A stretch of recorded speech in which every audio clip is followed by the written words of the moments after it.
Isaac Newton's 3 laws of motion explain the relationship between a physical object and the forces acting on it. According to the first law, an object at rest stays at rest, and an object in motion stays in motion with the same speed and in a straight line unless acted upon by a force. We can therefore say that any object moving in a circular path rather than in a straight line must be acted upon by some force. This is the centripetal force. The word centripetal comes from the Latin words meaning center and to aim for. The centripetal force is a force that aims for the center, or in other words, it is a force that is directed towards the center around which the body is moving. You can think of it like the moon orbiting around the Earth. The moon is an object moving along a circular path around the Earth. It is acted upon by a centripetal force known as gravity, and this force is directed towards the center of the Earth. Although the moon's speed is a constant value, the moon itself is actually accelerating. Think of it this way. Velocity is a speed pointing in a specific direction, whereas acceleration is a change in velocity. So any change in either speed or direction is considered an acceleration. Because the moon is moving in a circular path, its direction is always changing, and therefore it is accelerating. Since this acceleration is due to a centripetal force, we call it centripetal acceleration.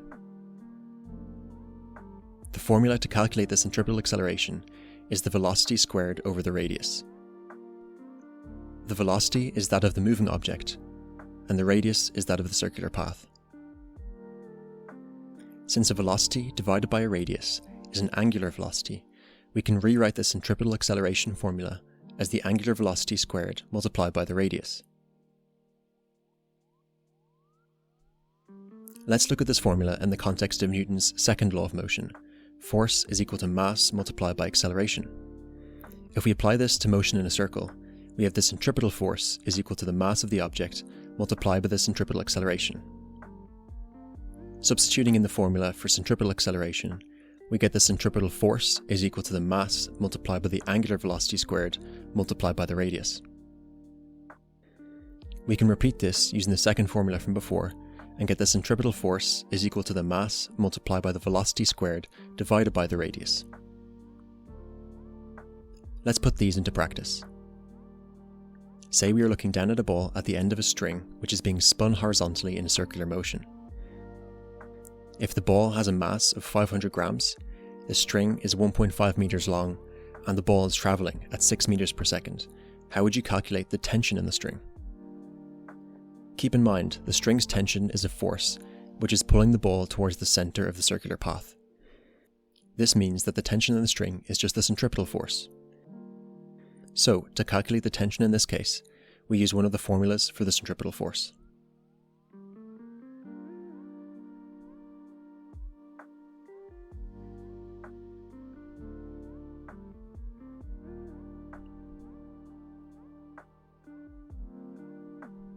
Since we are given the velocity in this question, we can use the formula mv squared over r to find the force.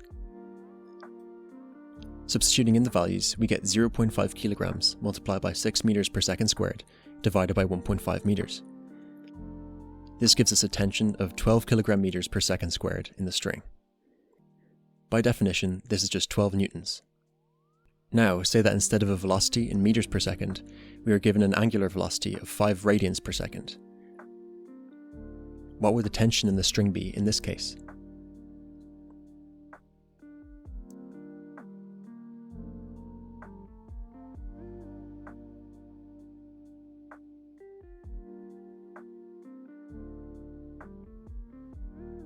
Using the formula m omega squared r, we get 0.5 kilograms multiplied by 5 radians per second squared multiplied by 1.5 meters. This gives us a tension of 18.75 newtons. So, to summarize, any object moving in a circular motion is acted upon by a centripetal force. This centripetal force points towards the center around which the body is moving.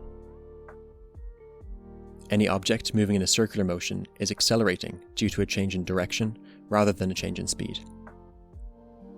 An acceleration due to the centripetal force is called centripetal acceleration. The two formulas to calculate the centripetal acceleration are the velocity squared divided by the radius and the angular velocity squared multiplied by the radius. The two formulas for calculating the centripetal force are the mass multiplied by the velocity squared divided by the radius and the mass multiplied by the angular velocity squared multiplied by the radius. And then we looked at a couple of worked examples. That's all for this lesson. See you in the next one.